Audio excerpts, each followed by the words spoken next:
आम आदमी पार्टी ने आज जिला डोडा में बीजेपी हुकूमत के खिलाफ सख्त एहतजाज किया। एहतजाजियों ने कहा कि मरकज में बीजेपी हुकूमत 8 साल में मुकम्मल तौर पर नाकाम साबित हुई है और बीजेपी हुकूमत ने जो वादे किए थे वो आज तक पूरे नहीं हुए। आपके मुताबिक पढ़े लिखे नौजवान सड़कों पर हैं, डेली वेजर्स सड़कों पर हैं और हर तरफ बदनवानी हो रही है। एहतजाजी आप लीडरों ने कहा कि आम आदमी पार्टी इस मुश्किल वक्त में आवाम के साथ खड़ी है। नाकामी जो वादे इन लोगों ने किए थे वो पूरे होते हुए नहीं दिखाई दे रहे हैं। आज ये दावा कर रहे हैं हमने ये किया वो किया। आज जो है लोगों का वो गुस्सा जो है वो फूट के आप पूरे देश के अंदर देख ही रहे हो। नौजवान सड़कों पे है, बुजुर्ग लोग जो है लाठियां खा रहे हैं, वकील लोग जो है जो लायर लोग हैं वो भी सड़कों पे है। इन्होंने किसी भी डिपार्टमेंट को जो है खुश नहीं रखा है। राजधानी भोपाल के तारिक इकबाल मैदान का नाम बदलने के बीजेपी लीडर के मुतालबे पर एमपी में सियासी घमासान शुरू हो गया। बीजेपी लीडर के जरिए इकबाल को पाकिस्तान परस्त और दो कौमी नजरिए का खालिक करार देते हुए जहां इकबाल मैदान का नाम बदलकर किसी मुजाहिदे आज़ादी के नाम पर रखने के लिए सीएम को खत लिखा गया है, वहीं मध्य प्रदेश की मुस्लिम और उर्दू अंजुमनों ने बीजेपी लीडर के बयान को मनफी सोच को बदलने का मशवरा दिया। इस मौके पर हमारे नुमाइंदे मेहताब आलम ने इकबाल मैदान का नाम बदलने के मामले पर मुख्तलिफ नजरियात के लोगों से खास बातचीत की।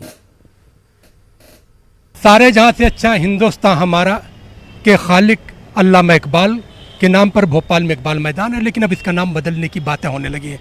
बीजेपी के एक लीडर ने इस मामले को लेकर सीएम शिवराज को खत लिखा है कि क्यों ना इसका नाम बदलकर किसी मुजाहिदे आज़ादी के नाम पर रखा जाए। हमारे साथ इस पर बातचीत करने के लिए आरएसएस की विचारधारा से जुड़े भी लोग हैं, मुस्लिम तंजीमों के लोग भी हैं, सहाफ़ी भी हैं। आइए उनसे जानते हैं। इकबाल मैदान का नाम बदलने की बात हो रही है, आप क्या कहेंगे? बिस्मिल्लाहिर्रहमानिर्रहीम। बहुत ही गलत विचारधारा के लोग हैं जो इकबाल मैदान का नाम बदल रहे हैं। याद उनकी कुर्बानियों को याद नहीं कर रहे। ये 15 अगस्त आने वाला है, जंग आज़ादी में जो मुजाहिदीन ने कुर्बानियाँ दी। अल्लामा इकबाल एक इतना बड़ा नाम, एक कितना बड़ा शायर जो हिंदुस्तान का तारुफ पूरी दुनिया के अंदर कराने वाले, अपनी कलम का लोहा मनवाने वाले, अपनी शायरी को मनवाने वाले ऐसे शख्स का नाम बदल रहे हैं, तो ये बड़ी अफसोस की बात है।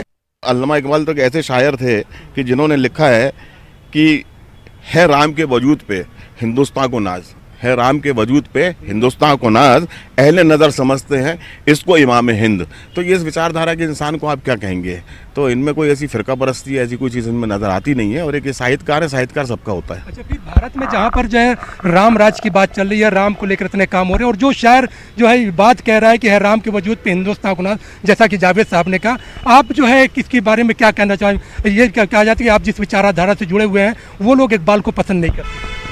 नहीं, ऐसा नहीं कि इकबाल को पसंद नहीं करते। एक ऐसा व्यक्ति जिसने अखंड भारत को विखंडित करने के षड्यंत्र में शामिल हो और उसने पाकिस्तान को अलग करने की पैरवी की हो, और वो मात्र 4 बार भोपाल में अल्प समय के लिए यहाँ पर आते हैं। उनके नाम एक राजनीतिक दृष्टिकोण को देखते हुए 1984 में उनके नाम से खन्ने वाले मैदान को बदलकर इकबाल मैदान रख दिया जाता है। यदि इस नाम को परिवर्तित किया जाता है और भोपाल के किसी स्वतंत्र संग्राम सेनानी के नाम से अगर इस मैदान का नाम रखा जाता है तो इसके अंदर कोई गलत बात नहीं है। कि जितने भी लोग बैठे हैं यहाँ पे तमाम लोगों के अपने अपने नज़रिए हैं।